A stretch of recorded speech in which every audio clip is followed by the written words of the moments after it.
नमस्कार दोस्तों, कैसे हैं आप लोग। Good morning all of you, सुप्रभात।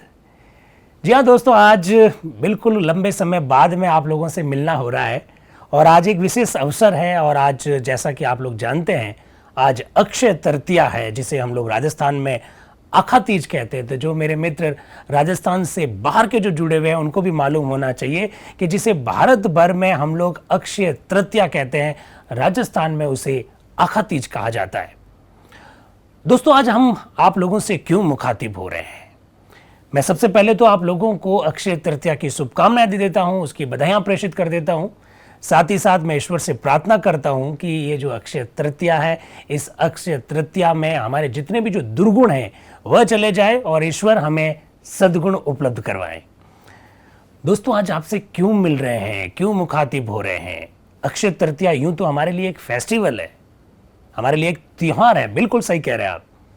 लेकिन कई बार हम लोग देखते हैं, खासकर राजस्थान में देखते हैं कि अक्षय तृतीया के जैसा ही त्योहार आने लगता है, वैसे ही हमारे यहाँ पर एक बुराई समाज में दिखाई देने लग जाती है, और वह है बाल विवाह। राजस्थान जैसे राज्य में तो बाल विवाह की घटनाएं अक्सर देखने को मिलती है, लेकिन आखा तीज पर अक्सर बाल विवाह से संबंधित अखबारों में, टीवी में, मीडिया में हम लोग खबरें सुनते रहते हैं, पढ़ते रहते हैं।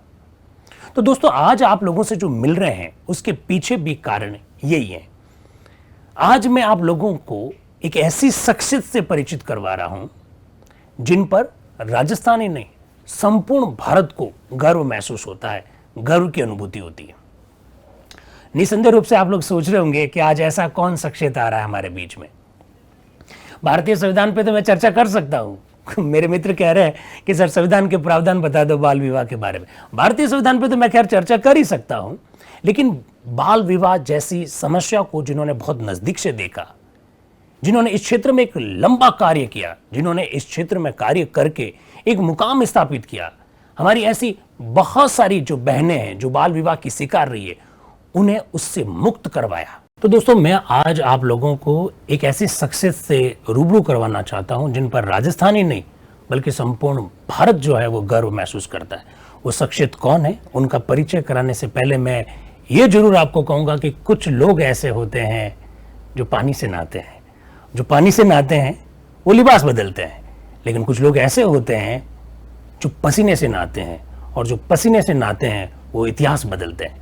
जी दोस्तों, ऐसी ही शख्सियत है हमारे बीच में आज। और जैसा कि मैंने आप लोगों को कहा कि आज अक्षय तृतीया है, राजस्थान में जिसे हम लोग आखा तीज कहते हैं, और राजस्थान में आखा तीज के साथ साथ एक कुरीति भी साथ में जुड़ती जा रही है, वो है बाल विवाह। इन बाल विवाह को रोकने के संदर्भ में, और सबसे महत्वपूर्ण बात है इन बाल विवाह को निरस्त करने के संदर्भ में इनकी जो भूमिका है, और भूमिका क्या, ये एकमात्र ऐसी शख्सियत है, ये एकमात्र ऐसा व्यक्तित्व है जिन्होंने भारत का पहला बाल विवाह निरस्त कराया है।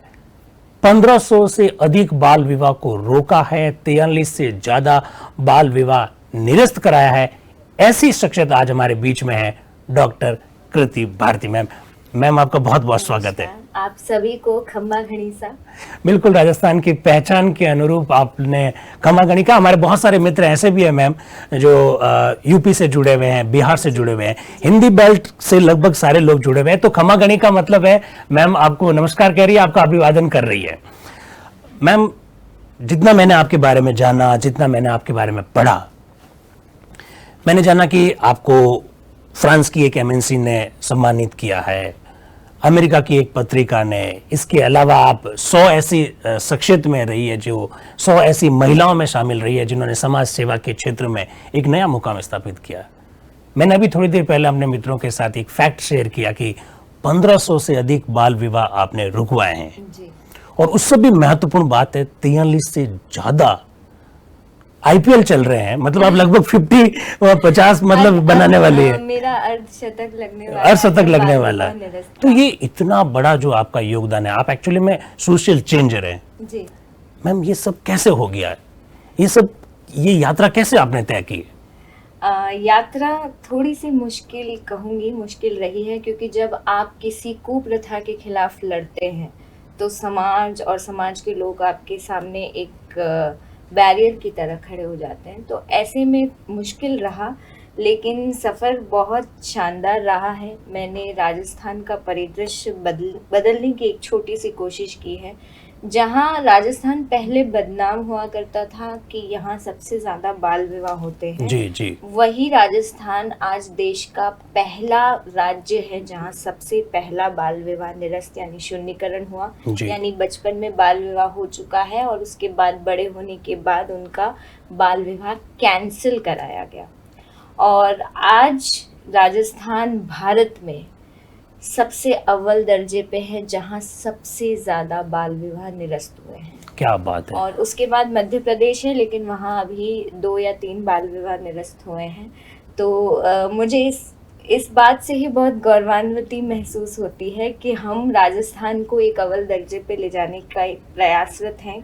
हम मानते हैं कि यहाँ बाल विवाह होते हैं, लेकिन साथ में हम प्रयासरत हैं कि हम बाल विवाह को जड़ से उखाड़ेंगे। क्या बात की, बहुत सुंदर सी बात की। हमारे मध्य प्रदेश के साथी जुड़े हुए, उनको भी मालूम होना चाहिए कि हमारे मध्य प्रदेश में भी आपने बाल विवाह को निरस्त कराया। दोस्तों, कितनी महत्वपूर्ण बात कही है। बाल विवाह को न केवल रोका जाता है, बल्कि जो बाल विवाह हो गए हैं उसको निरस्त कराना अपने आप में एक बहुत बड़ी चुनौती है। और आप लोग, चूंकि बहुत सारे ऐसे हमारे मित्र हैं जो प्रतियोगी परीक्षाओं की तैयारी करते हैं, उन लोगों को मालूम होना चाहिए कि भारत का पहला बाल विवाह निरस्त कराने का जो रिकॉर्ड है वो आप ही के नाम है। ऐसे डॉक्टर कृति भारती जी से मिलना, उनसे बात करना, मुझे लगता है कि आप लोगों के लिए सौभाग्य है, मेरे लिए भी सौभाग्य है, क्योंकि मैंने कहा सोशल चेंज लाने वाले लोगों में से आप हैं। राजस्थान में आखा तीज पर बाल विवाह की घटनाएं बहुत ज्यादा होती है। आपने चूंकि इस क्षेत्र में एक लंबा अनुभव हासिल किया है, तो आप बताइए कि राजस्थान में ऐसा क्यों होता है कि अक्षय तृतीया को ही बाल विवाह ज्यादा होते हैं। देखिए, अक्षय तृतीया एक ऐसा पर्व है जब हमें शुभ मुहूर्त निकालने की ज़रूरत नहीं है। लोग इस समय शादियां बहुत करते हैं, और जब शादियां हैं तो शादियां क्योंकि हमारी संस्कृति है उसमें बाल विवाह इस तरह से गढ़ा हुआ है कि वो निकल नहीं पा रहा है जी। तो और हमारी आधी से ज़्यादा आबादी गाँवों में है जी। तो बाल विवाह इस वजह से सबसे ज़्यादा हो रहे हैं। और सिर्फ अक्षय तृतीया ही नहीं, मैं ये कहूँगी कि पूरे साल बाल विवाह बहुत ज़्यादा होते हैं जी।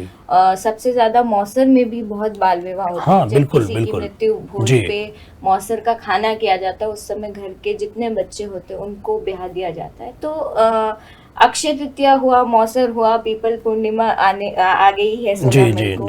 तो ये सब ऐसे पर्व हैं जब ये माना जाता है कि अबूझ सावा है, आप बाल विवाह कर दीजिए।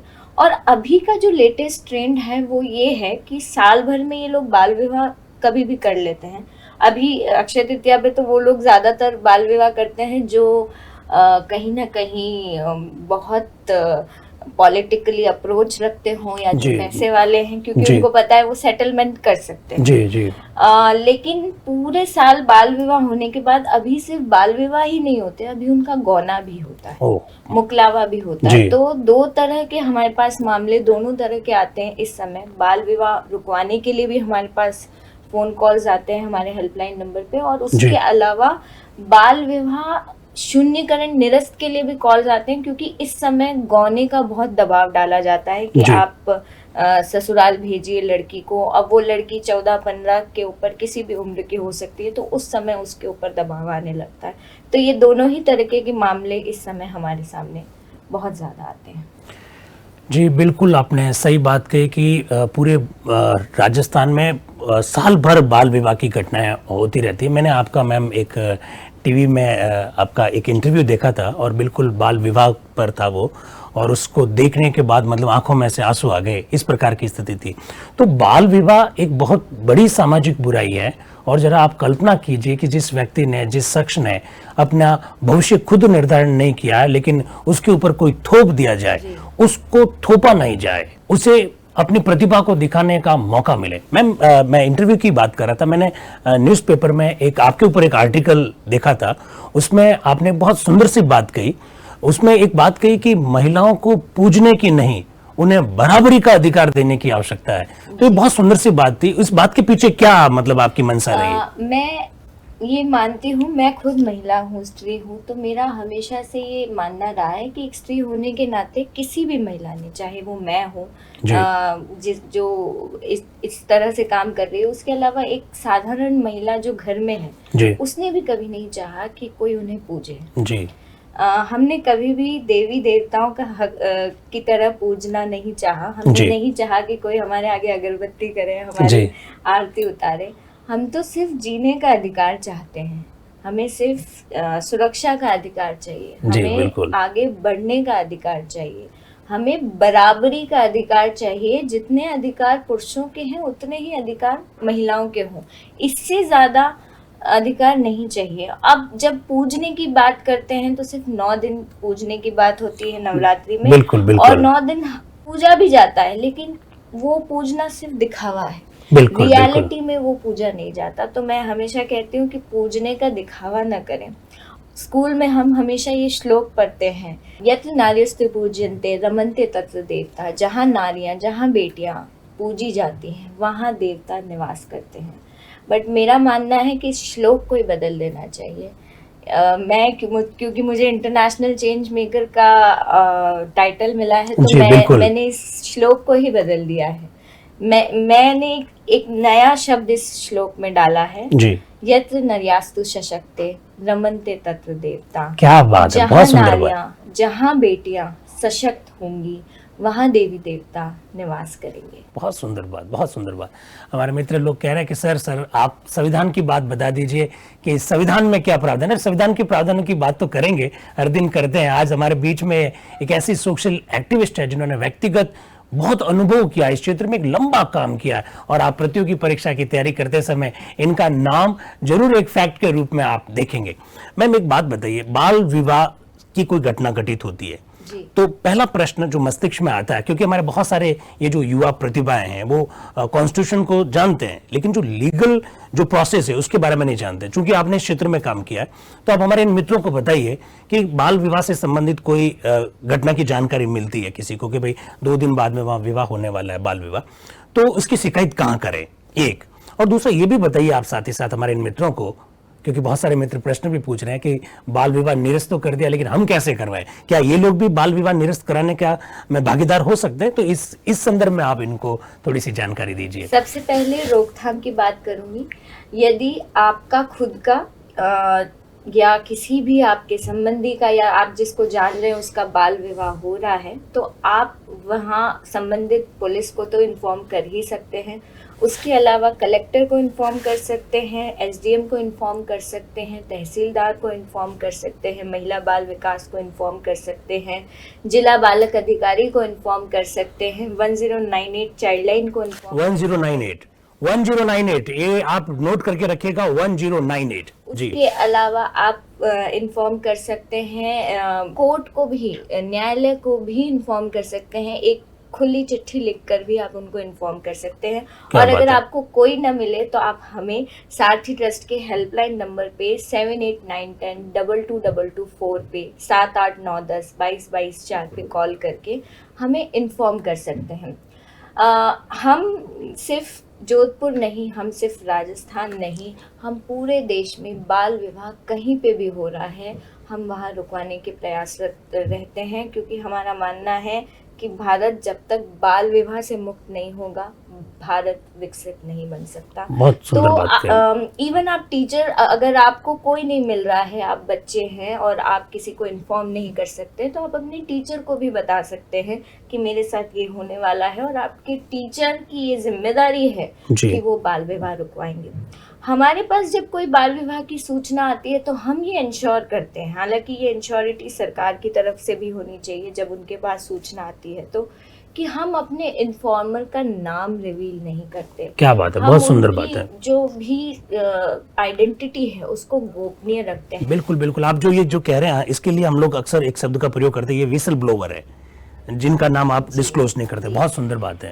इसका कारण ये है कि जब परिवार को, जिस परिवार में बाल विवाह हो रहा है, उनको जब ये पता चलता है कि यहाँ इसने हमारा जो नाम डिस्क्लोज कर दिया जी। इसने हमारे घर में कांड किया बिल्कुल है, बिल्कुल। तो वो फिर उसके पीछे पड़ जाते हैं, उनका जीना दुश्वार हो जाता है और कभी कभी उनकी जिंदगी पर भी बन जाता है। आपने एक बहुत सुंदर सी बात कही है कि वो उनके पीछे पड़ जाते हैं। तो क्या कभी आपके जीवन में इस प्रकार का अवसर नहीं आया क्या कि जब आपको इस प्रकार की परिस्थितियों का सामना करना पड़ा, क्योंकि आप पूरे हिंदुस्तान में काम करती है, तो बाल विवाह तो में बहुत सारे लोग इन्वॉल्व होते हैं, तो निसंदेह रूप से कभी कभी आपको भी इन चुनौतियों का सामना करना पड़ा होगा। बिल्कुल। मैं आपको बताना चाहूंगी कि मुझे नाश्ते में, ब्रेकफास्ट, लंच, डिनर में खाना मिले न मिले, पर मुझे धमकियां जरूर मिल जाती हैं। Oh my God. सुबह उठने से लेकर रात को सोने तक, चाहे मोबाइल हो चाहे फिजिकली हो, लोग धमकियां बहुत देते हैं। इवन अटैक्स भी हुए हैं, और क्योंकि आप फीमेल हो तो रेप थ्रेटनिंग तो सबसे इजीएस्ट थ्रेटनिंग है। My God. लेकिन क्योंकि मेरा खुद का बचपन बहुत मुश्किलों से गुजरा है और मैंने मौत को बहुत करीब से देखा है, तो मुझे शायद इस वजह से मौत से डर नहीं लगता। कई बार अटैक्स भी हुए हैं मेरे ऊपर, लेकिन मेरा मानना है कि सामने वाला मुझे सिर्फ एक बार मार सकता है, उससे ज़्यादा उसकी औकात नहीं है कि मुझे मारे। क्या बात। लेकिन जब तक वो मुझे मारेंगे तब तक मैं 10 को बचा जाऊंगी। अरे तो वाह, क्या नंबर बात तो है। मेरा ही ज्यादा रहेगा। ओह माय गॉड, क्या सुंदर, कितनी सुंदर बात कही है कि आपने इस प्रकार की बहुत सारी चुनौतियों का सामना किया है। तो हमारे जो मित्र जो लोग हैं, वो जो युवा प्रतिभाएं हैं, इनके मस्तिष्क में भी कई बार ये भाव आता है कि हम लोग ऐसा काम करें। लेकिन दोस्तों, मैं एक बात बताना चाहूंगा कि मैम जो काम कर रही है, हमारे राजस्थान में कहते हैं कि ये कोई मसानिया बैराग नहीं है। इन्होंने कहा कि मैं बचपन से ही इस प्रकार के संघर्ष को बहुत नजदीक से देखा है। इसका सीधा सा मतलब ये है कि इनको चुनौतियां से कोई डर नहीं लगता है। ये मसानिया बैराग नहीं है जो 365 दिन में एक दिन उगता है। ये साफ कह रही है कि मुझे नाश्ता मिले ना मिले, भोजन मिले ना मिले, लेकिन धमकियां जरूर मिलती है, क्योंकि जिस प्रॉब्लम को ये मिटाना चाहती है, जिस बुराई को ये खत्म करना चाहती है, सोशल चेंज लाने का काम कर रही है। आप जरा सोचिए कि बीबीसी जैसे एक टॉप के मीडिया हाउस ने जब आपको उन व्यक्तियों की लिस्ट में, उन व्यक्तियों की सूची में शामिल किया जिन्होंने समाज में परिवर्तन लाने के वाहक के रूप में काम किया, तो आप अंदाज लगा सकते हैं कि इनका कार्य जो है कितना चुनौतीपूर्ण रहा होगा। मैम, अभी कुछ दिनों से हम लोग सुन रहे हैं और हमारी जो लगातार प्रश्न भी पूछ रहे हैं एक भाई, कि ये जो अभी हाल ही में एक बहुत चर्चा का मुद्दा लाया कि जो लड़की की जो विवाह की आयु है उसको 18 वर्ष से बढ़ाकर 21 वर्ष कर दिया जाए। तो आप देख सकते हैं कई सारे हमारे मित्र प्रश्न भी पूछ रहे हैं। तो ये 18 वर्ष से 21 वर्ष करने के पीछे क्या औचित्य है और क्या ऐसा करना ठीक रहेगा, ये हमारे मित्र जानना चाहते हैं। देखिए, दो चीजें मैं देखती हूँ। एक तो जेंडर पर्सपेक्टिव और दूसरा चाइल्ड मैरिज प्रिवेंशन। जब मैं जेंडर की बात करती हूँ तो मुझे ऐसा लगता है कि यस, बिल्कुल ये बराबरी का मौका दे रहा है उन लड़कियों को जो शहरों में हैं या जो लड़कियां पढ़ लिख कर अपना करियर बनाना चाहती हैं। जिस तरह से 21 साल तक लड़कों को मौका है कि आप करियर बनाइए, पढ़ाई कीजिए, उतने ही मौका लड़कियों को भी मिलेगा कि आप 21 साल तक पढ़िए, करियर बनाइए, whatever you want to do, आप अपने लाइफ को आगे परस्यू करिए। तो बराबरी का, जेंडर डिस्क्रिमिनेशन को जैसे मैंने कहा एड्रेस करता है। लेकिन मेरा एक अलग एक्सपीरियंस रहा है कि जेंडर डिस्क्रिमिनेशन सिर्फ शहरों में देखने को मिलता है, बड़े शहरों में, मेट्रो सिटीज में ही देखने को मिलता है। गाँवों में जेंडर डिस्क्रिमिनेशन नहीं होता, क्योंकि गाँवों में सिर्फ एक ही जेंडर है। जब जेंडर ही एक है तो डिस्क्रिमिनेशन कहाँ से? क्या खूबसूरत बात कही है, ये अनुभव बोलता है। इन्होंने कहा कि शहरों में भेदभाव है, गांव में किसी प्रकार का भेदभाव नहीं। मैं भी सोचने लग गया ये ऐसे कैसे, फिर उन्होंने एक सुंदर सी बात से अपनी बात को खत्म किया कि गांव में केवल एक ही जेंडर है। मैम, मैं आपको बीच में रोक रहा हूं, हमारे एक सुनीता जी हैं जो बराबर एक लगातार प्रश्न पूछ रही है कि बाल विवाह आपने निरस्त तो करवा दिया, पर ये जो तलाक का जो तमगा लगा है उसको तो जिंदगी भर भोगना पड़ेगा हमको। तो क्या बाल विवाह तलाक है? वो ये ऐसा प्रश्न पूछ रही है हमारी एक बहन। देखिए, बाल विवाह निरस्त और तलाक दोनों में बहुत बड़ा अंतर है।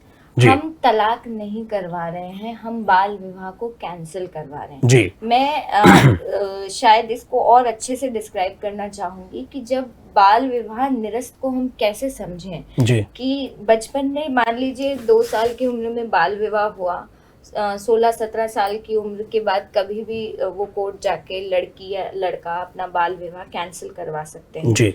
तो जब वो कोर्ट गए और बाल विवाह कैंसिल करवाया, जी तो उस दिन जो ऑर्डर होगा जज के द्वारा, माननीय न्यायालय जब ऑर्डर करेंगे तो जी। वो ये ऑर्डर करेंगे कि जिस तारीख को बाल विवाह हुआ था जिस उस तारीख से आज तक जी वो बाल विवाह नहीं माना जाएगा, वो बाल विवाह शून्य हुआ, शून्य घोषित किया जाता है, उसको एक तरह से कैंसिल किया जाता है। ओके। तो हम एक तरह से उनको डिग्निटी वापस रिटर्न कर रहे हैं। तो अब उसके बाद जो मैरिज होगी वो फर्स्ट मैरिज कहलाएगी।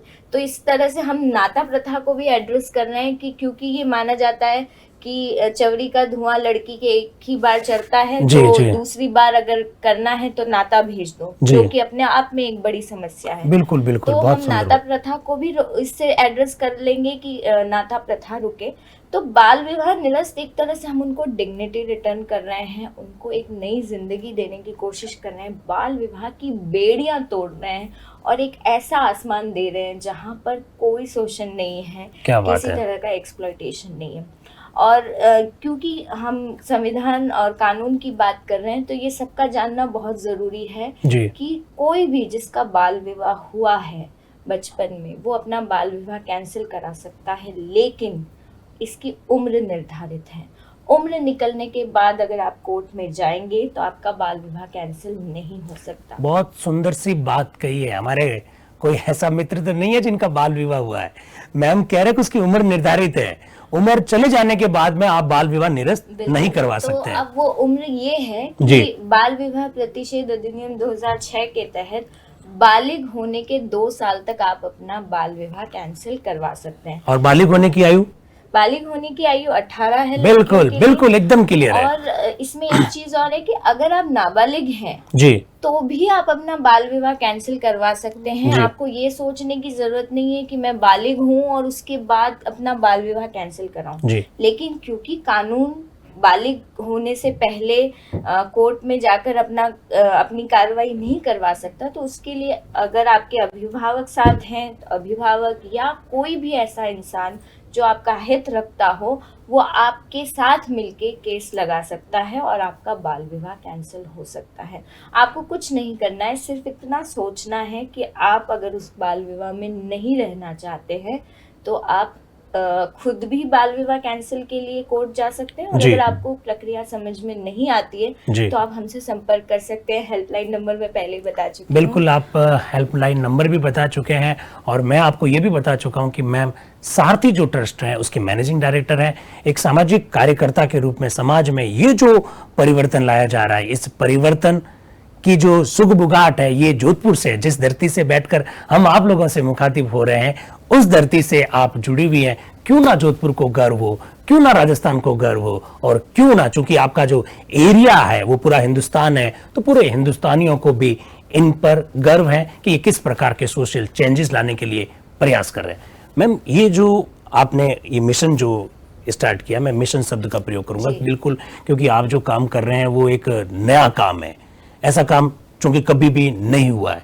तो क्या ये जो बाल विवाह निरस्त करने का जो आपने एक बीड़ा उठाया है, इस संदर्भ में भी कोई कानूनी प्रावधान है? ये बाल विवाह प्रतिषेध अधिनियम 2006 इसे 206 में कवर होता है ये? बिल्कुल। क्या बात है, बहुत सुंदर बात। इसको पहले किसी ने एड्रेस नहीं किया। ओहो हो। 2012 में हमारे पास जब एक केस आया तो हमने सोचा कि क्यों ना इसके लिए कुछ और सोचा जाए, परमानेंट सोल्यूशन निकाला जाए। जी तो ऐसे में बहुत सारी चीजें जब रेफरेंसेस सर्च किए तो पता चला कि ऐसा हो सकता है। जी। बट क्योंकि ऐसा पहले कभी किसी ने नहीं किया तो मेरे लिए वही समस्या आ गई थी कि मुझे किसी ने बता दिया कि ताजमहल तो है बट वहां जाने का रास्ता नहीं पता। क्या बात है, क्या बात तो है। उस समय बिल्कुल वैसा ही हुआ कि एक अंधेरे कमरे में आप घुसते हैं, आप सारे बटन्स ऑन करते हैं, कुछ फेल्ड होते हैं, कुछ सक्सीड होते हैं। बिल्कुल। और मैंने भी वैसा ही किया, मैंने बहुत सारे एक्शंस किए, कुछ फेल्ड हुए, कुछ सक्सीड हुए और हिंदुस्तान का, भारत का